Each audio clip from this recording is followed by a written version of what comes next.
আমি আর আমার বন্ধু অনেক পার্টনার দুজন মিলে আসছি। দুজন মিলে অনেকজন মিলেই আসছি রবীন্দ্র সরোবরে।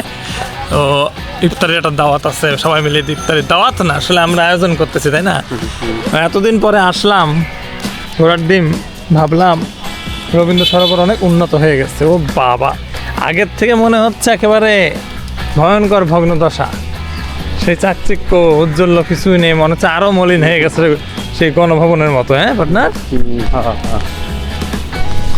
কিছুই নেই, একেবারে মরা, কোনো সৌন্দর্য মানে। আজ থেকে 5-7 বছর আগে আসতাম যেরকম ওইরকম, এই কুকুরটা দেখি মোটা হয়েছে, দূর ও খাচ্ছে ভালো।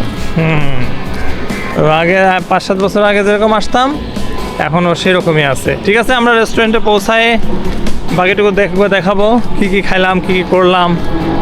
আল্লাহ হাফেজ।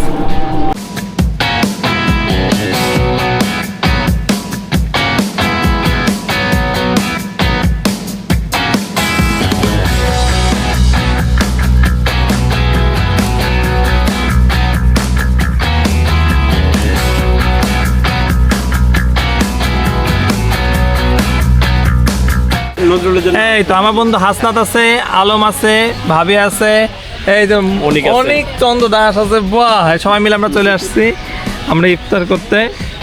এই যে আমিও আছি, চুল টুল সুন্দর করে রাখা যায়, সমস্যা নেই। আমরা এই যে রবীন্দ্র সরোবরে খুব সুন্দর ডেকোরেশন, লোকজন নাই, আমি ভাবছিলাম অনেক লোক আসবে কিন্তু লোকজন নাই। আর এদিকে ফাঁকা, হ্যাঁ ফাঁকা। লোকেশনটা খুব সুন্দর, এখানে আমরা বসে আছি, দারুণ একটা জায়গা। ঠিক আছে, খাওয়া দাওয়া করে নিই। আমরা কি কিনেছি, যে একটা চিকেন ফ্রাই, ফ্রাইড রাইস আর একটা ভেজিটেবলস আছে।